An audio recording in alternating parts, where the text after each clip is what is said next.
as the user logged into the observation deck, you'll be brought to our scorecard.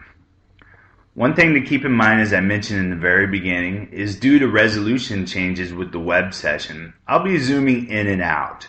Right now I have it at 75% just so you can see the entire screen, but it has been optimized to fit both an iPad and an external monitor sitting on your desktop quite nicely.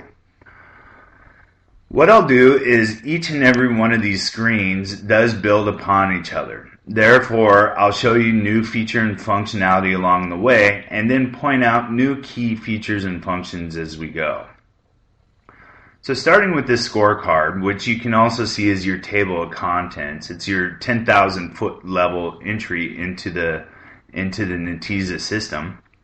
You'll see underneath the observation deck logo, we have the ability to filter by all systems, DW Dev, DW Prod, and DW UAT. In this case, development, production, UAT.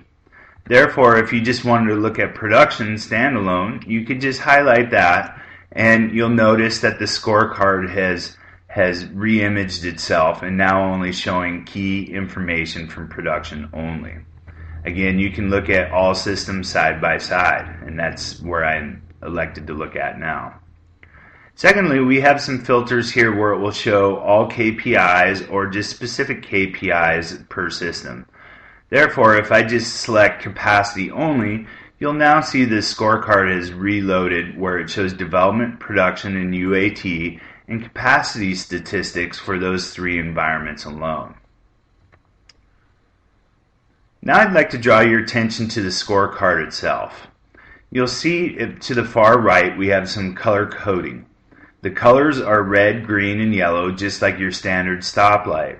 Green means all systems a go, yellow means there's warnings, and red means that there are some actionable changes that need to be addressed. For the case of this demonstration, please draw your attention to the development box capacity. SPU category has a 93% maximum and it's painted red. All our thresholds, the red, yellow, and green, are configurable. They are by default set up at implementation time but can be tweaked for a specific customer.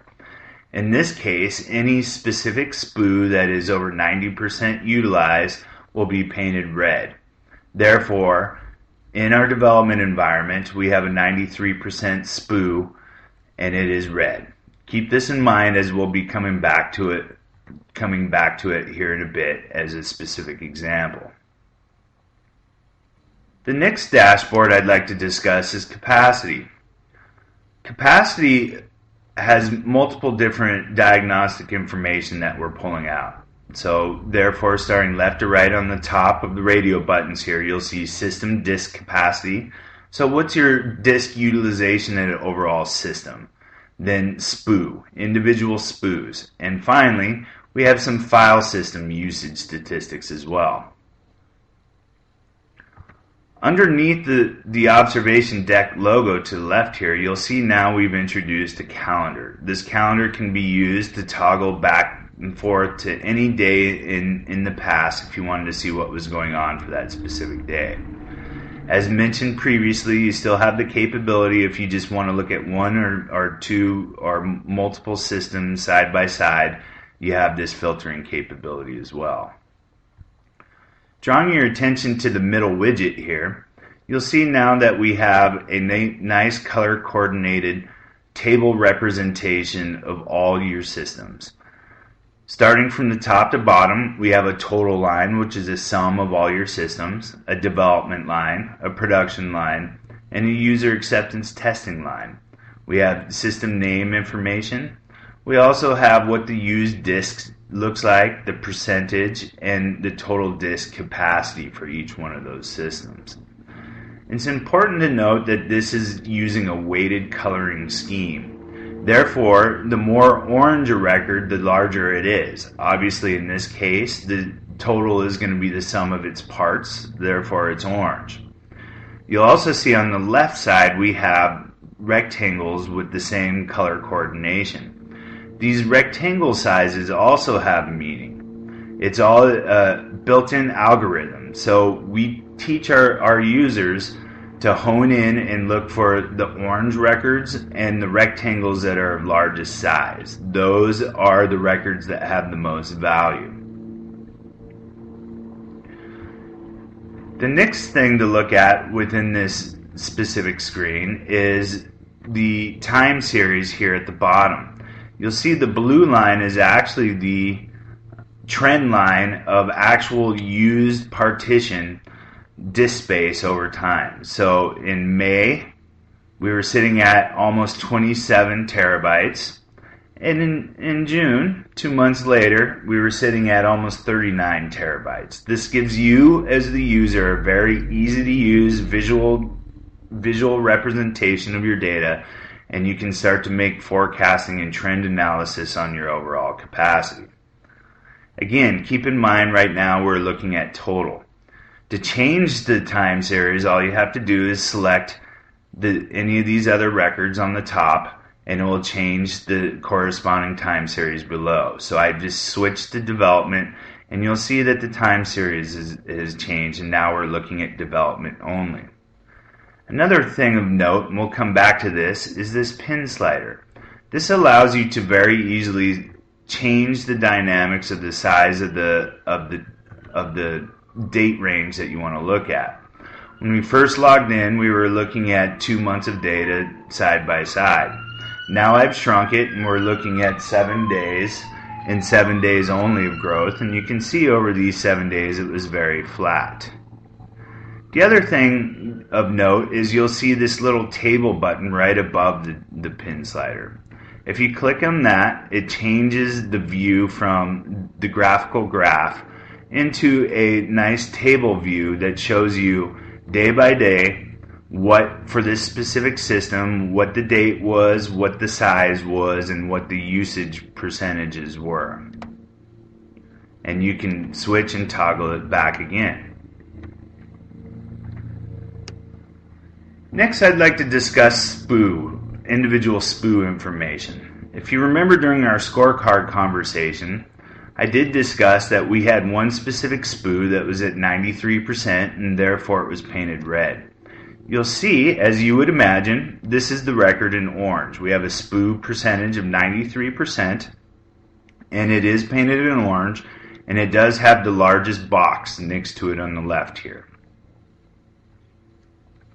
You can also look at the corresponding time series and make exact notice of what specific day did it pass this threshold, so in this case, June 2nd, and what day did it actually exceed that threshold, which is June 16th, and you can start to see where you are today.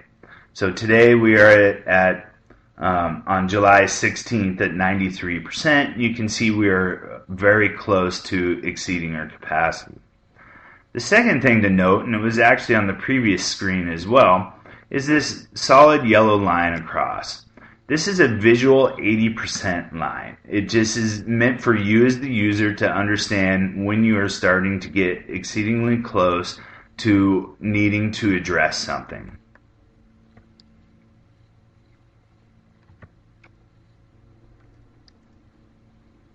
Next, I'd like to discuss our diagnostic dashboard.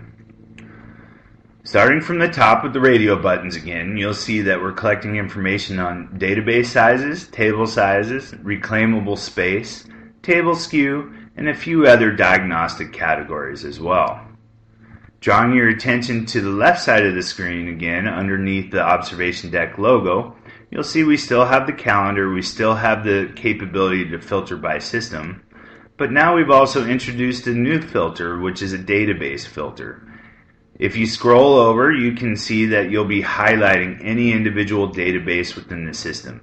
You have the capability to filter, turn on or off any database that you'd like within the system. As you can see in our example here, they're all blue, which means all databases are being evaluated. Perhaps you as the user are only interested in looking at a few of these individually, and therefore we've brought in that capability. The next thing I'd like to draw your attention to now is the slider we have here on the top. As you can see, we have 102 databases within the system. By default, we only rank the top 10. However, if you only wanted to look at the top 5, for example, you can load that and by just dragging your mouse left or right, and now you can see that the entire thing has reopened, and we're only looking at 5 side by side.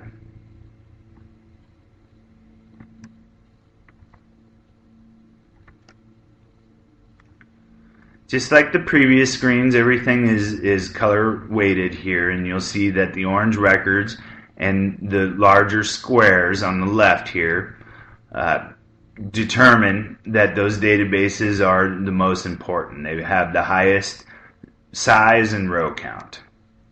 Another new feature that we've added is this nice bar graph. Essentially, if you look and hover over the top record, you'll see this is a percentage to total size. Therefore, we know that this database called test is nearly 10% or 1/10 of your entire system. Therefore, we can make some determinations on where to spend time.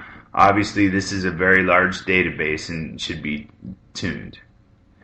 Table size works exactly the same way, except for now we are one level down, where we are looking at tables within each database, and this is where filtering on databases down here to the left makes more sense, because now you can hone in on specific databases.